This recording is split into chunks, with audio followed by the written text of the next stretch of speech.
Hi friends, welcome back to my channel. Jaswin Jessica అందరూ ఎలా ఉన్నారు? నేనైతే చాలా బాగున్నాను. మీరందరూ కూడా బాగుండాలని మనస్ఫూర్తిగా కోరుకుంటున్నానండి. ఈ వీడియోలో నేను అక్షయ తృతీయ రోజున అక్షయ పాత్రను ఏ విధంగా ఏర్పాటు చేసుకోవాలో షేర్ చేస్తానండి. అక్షయ పాత్రలో మనం ఏది పెట్టినా సరే అది వస్తూనే ఉంటుంది అని చెప్తారు. అక్షయ పాత్రను పెట్టుకోవడం వలన లక్ష్మీదేవి మన ఇంట్లో తిష్ట వేసుకొని కూర్చుంటుంది అంటారు. ఆహారం, ధనం, బట్టలు దేనికి కొరత ఉండదు. అటువంటి అక్షయ పాత్రను ఏ రోజున పెట్టుకోవాలి, ఎలాంటి నియమాలను పాటించాలి, ఏ రోజు తీయాలి, ఎలా తీయాలి అనే పూర్తి వివరాలను తెలియజేస్తానండి. అక్షయ అంటే నిత్యమైనది. మనం దేనికోసమైతే అక్షయ పాత్రను పెట్టుకుంటామో వాటికి అసలు కొరత ఉండదు. అక్షయ పాత్రను ఏర్పాటు చేసుకోవడానికి ఆన్వాయితీ ఉండనవసరం లేదండి. ఎవరైనా ఏర్పాటు చేసుకోవచ్చు. ఆర్థిక సమస్యలతో ఇబ్బంది పడేవారు అక్షయ పాత్రను ఏర్పాటు చేసుకోవడం వలన ఆర్థిక సమస్యలు తగ్గుతాయి, అధిక ఖర్చులు కూడా తగ్గుతాయండి. అక్షయ పాత్రను ఏర్పాటు చేసుకోవడానికి ఒక చిన్న మట్టి కుండను కొని తెచ్చుకోవాలి. కుండను తెచ్చుకునేటప్పుడు టిక్ మార్కు పెట్టుకొని తెచ్చుకోవాలి. టిక్ మార్కు పెట్టుకుంటే శుభప్రదమైన పనికి తెచ్చుకున్నట్టుగా భావిస్తాము. ఎప్పుడూ కూడా మట్టి కుండను ఒక్కదాన్ని కొనుక్కురాకూడదండి. మట్టి కుండ ఒక మూత కొనుక్కురావచ్చు, లేదా ప్రమిదనైనా కొనుక్కోవచ్చండి. మట్టి కుండ ఒక ప్రమిద కొనుక్కొని తీసుకురావాలి. అక్షయ పాత్రను లక్ష్మీదేవి కటాక్షం కోసం పెట్టుకుంటాము. లక్ష్మీదేవికి సువాసన భరితంగా ఉంటే మహాప్రీతికరము.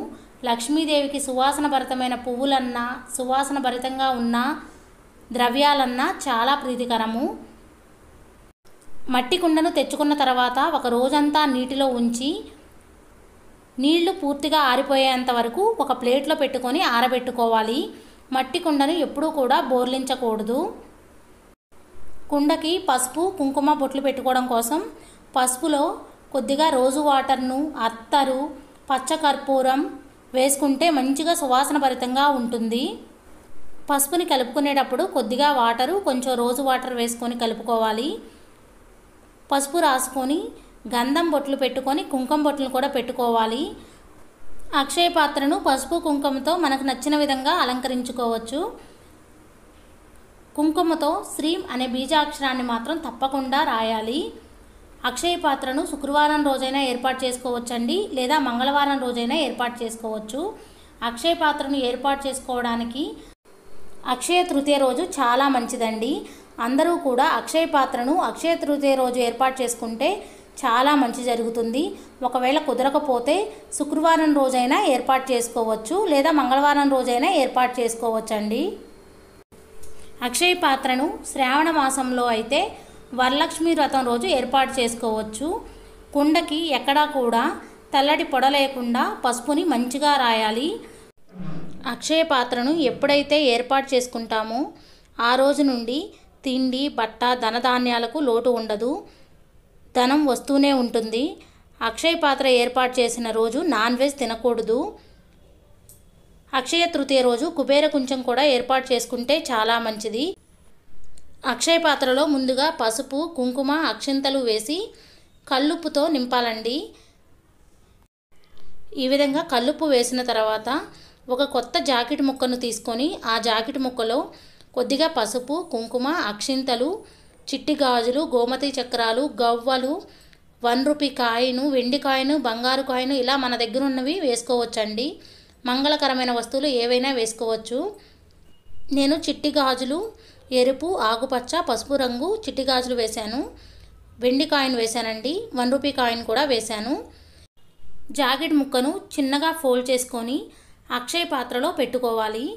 అక్షయ పాత్రలో ముందుగా 11 రూపాయలు కానీ 101 రూపాయలు కానీ పెట్టుకోవాలి. డబ్బును నోట్ ఒకటి పెట్టుకోకూడదండి, ఎందుకంటే లాస్ట్లో 0 ఉంటుంది కాబట్టి 1 రూపీ కాయిన్ని ఖచ్చితంగా పెట్టుకోవాలి. ముందుగా పెట్టుకున్న తర్వాత మనం ఎంతైనా డబ్బులు పెట్టుకోవచ్చు. మనం అక్షయ పాత్ర నుంచి డబ్బులు తీసేటప్పుడు అన్ని డబ్బులు ఒకేసారి రాకుండా ఉంటాయి. ముందుగా 11 రూపాయలు పెట్టుకోవడం వలన ఆ 11 రూపాయలని ఎప్పుడూ కూడా అక్షయ పాత్రలో ఉంచవచ్చు.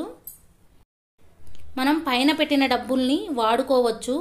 మనం అక్షయ పాత్రను శుక్రవారం రోజు ఏర్పాటు చేసుకుంటే తెల్లవారి శనివారం రోజున ఆ డబ్బుల్ని ఒకవేళ ఖర్చు ఉంటే తీసుకొని వాడుకోవచ్చు.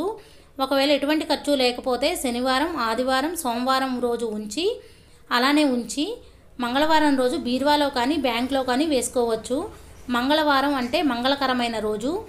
మళ్ళీ మంగళవారం వచ్చేలోపు ఆ డబ్బులు మళ్ళీ వస్తూనే ఉంటాయి. అలానే అక్షయ పాత్రను మూత పెట్టి ఉంచాలి. అక్షయ పాత్ర పైన వెండి ప్లేట్ కానీ రాగి ప్లేట్ కానీ ఇత్తడి ప్లేట్ కానీ పెట్టుకోవచ్చు. ఈ అక్షయ పాత్రను బీరువాలో కానీ దేవుడి మందిరంలో కానీ పెట్టుకోవచ్చు. దేవుడి మందిరంలో పెట్టుకునేటట్టయితే ఒక ఇత్తడి ప్లేట్లో కొద్దిగా బియ్యం 3 గుప్పిళ్ళ బియ్యం పోసి ఆ బియ్యం మీద అక్షయ పాత్రను ఉంచుకోవాలి. మనం దేవుడి మందిరంలో పెట్టుకుంటే మనం పూజ చేసుకునేటప్పుడు ధూపం వేస్తాము, నైవేద్యం పెడుతూ ఉంటాము.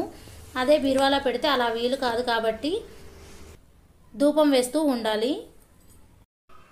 మనం ఒకసారి అక్షయ పాత్రను పెట్టుకుంటే సంవత్సరం వరకు అలానే ఉంచొచ్చండి. ఒకవేళ అక్షయ పాత్రలో ఉన్న కల్లుప్పు చెమ్మగలిగితే నెలకొకసారి 3 నెలలకొకసారి అక్షయ పాత్రలోని ఉప్పును మార్చుకోవచ్చు. అలానే జాకెట్ ముక్కను కూడా మార్చుకోవచ్చు.